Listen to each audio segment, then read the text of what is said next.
The scholarship amount is roughly 140,000 Australian dollars or roughly 80 lakh Indian rupees. You Yeah, won. that's how I got the Mini Cooper. Wow, that's amazing.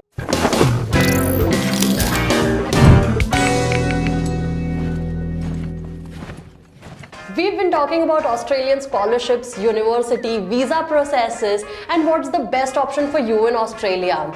But we thought it's high time that we bring you someone who is already walking that shoe.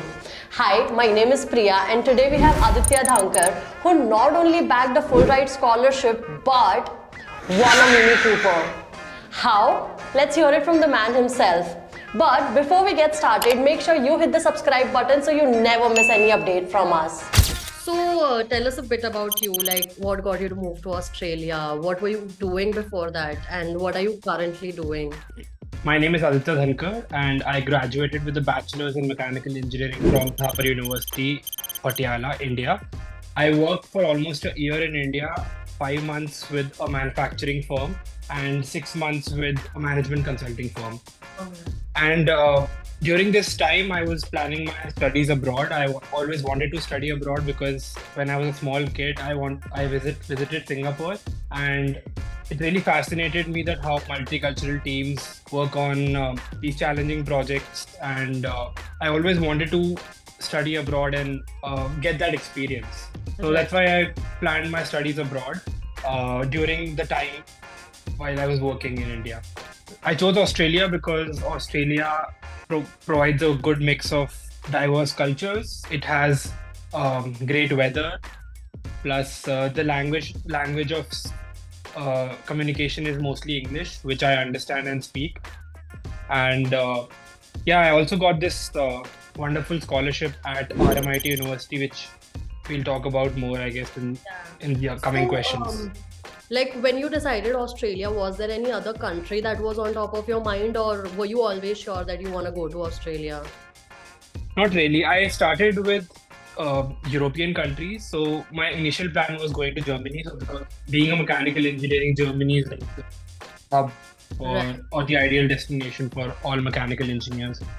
But I somehow dropped that idea because of a couple of reasons. Firstly, the language. I did not know the German language and I started learning it, but I found it too difficult to express myself. Makes sense. And secondly, I feel living in Australia as an Indian is a lot easier than living in any other European country because you have a very vibrant Indian community here. Right. And people in Australia love cricket, and so there are a lot of common things here. Yeah. Yes, common interests, and there's a huge Indian community. So I just thought that Australia would be a better fit in those terms. Right. So you mentioned you are at RMIT right now. So I wanted to know, like, what course you're currently pursuing? What are you currently working on? So the name of my course is Masters of Engineering by Research. And this course is basically a 2-year master's course, but it's a research program. It's not like a coursework program. Unlike a conventional coursework program, in a research program in Australia, you don't have any subjects or exams or assignments. You just have to focus on your research project. Okay. So my goal in these 2 years would be to complete my research project, write a thesis, and get a few papers published. So you can think of it as a mini PhD sort of. So no exams, no syllabus, just your research project. Your research will speak for you, basically. Makes sense. Yes. Yeah. Okay.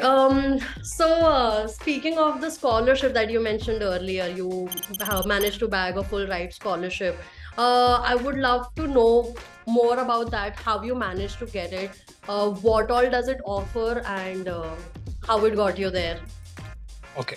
The scholarship that I got was called the RMIT CSIRO Masters by Research Scholarship.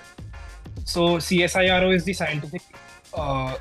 scientific organization of Australia. So they basically manage all the scientific activities that Australia does. Partnering with RMIT, they launched this scholarship and it covers the entire tuition fee. So my entire tuition fee is waived off. Plus, I also get an allowance for my living expenses. So everything, basically all my expenses are covered by the scholarship. So the scholarship amount is roughly 140,000 Australian dollars, or roughly 80 lakh Indian rupees. Okay. So all of my expenses are taken care of, and yeah, I don't pay the tuition fee, and I don't have to work part-time to sustain myself in In Australia. your lifestyle, that makes sense. How did you find the scholarship though? So when I was working in India, like I said, when I was planning my studies abroad, I was also looking at the scholarship options, because it's always good to have a scholarship so that it can reduce a financial burden. Yeah. So I made a list of all these scholarships that were available in different Australian universities. And to be honest, I was not very confident at that point that I'll get this kind of scholarship. But I thought if I If don't you don't apply, try, you will never Yeah. know.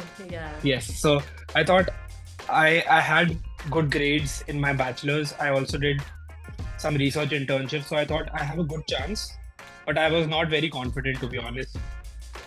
So I made a list of all these scholarships, and of course, my goal was to maximize the scholarship that I can get, right? So Right. that's when I came across this scholarship on RMIT's website. RMIT is a very reputed institute, so I was certainly considering RMIT. Okay.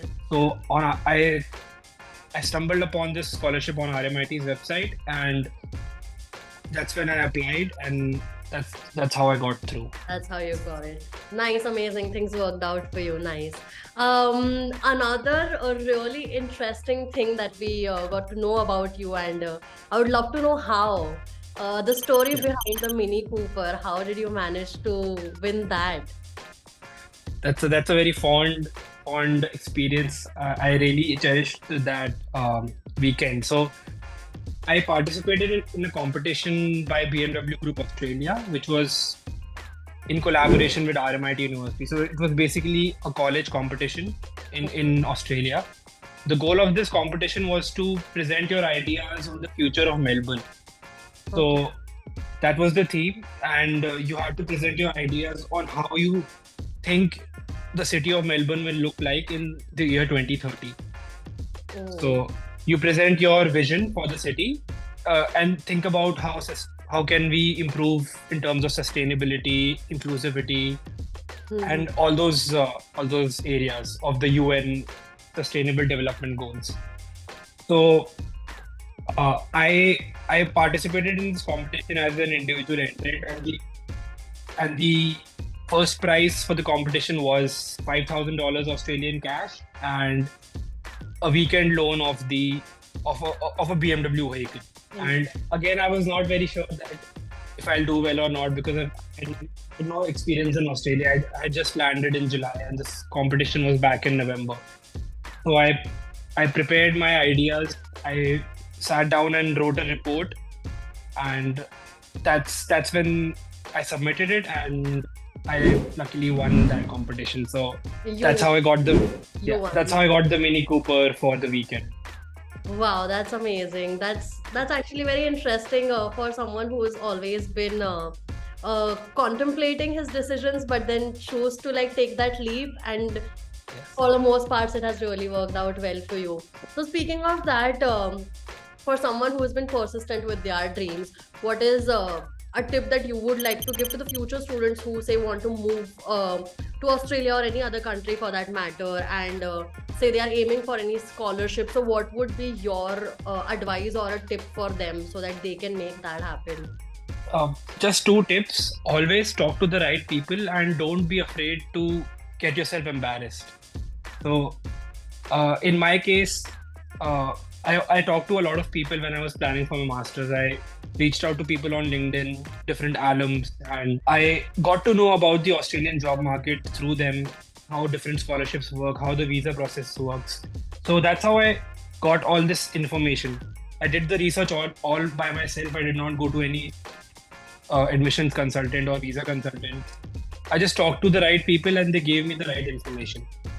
And coming to the second part of the tip is getting yourself embarrassed. So it's all in your head. If you feel that someone will think low of you if you ask them stupid questions, Right. Most people are very busy with their lives. They don't really judge other people, and even if they judge you, I don't think it affects you in any way. So Yeah, I that's think how you should. passes. Yes. So just get out there, share what you have to say, share what you have. Ask the right questions, ask stupid questions if you want. And if you feel that people are going to judge you, just know that people are very busy and they don't really have time to put you. Just get on with it and embarrass yourself as much as you can. And that's how you will become more confident with time. So that was Aditya's story. If you know any of your friend or family member who would love to feature in our video, drop their details in the comment section below and we will get in touch with them. And before you leave, make sure you like our video and subscribe to our channel because it's free, just like our services.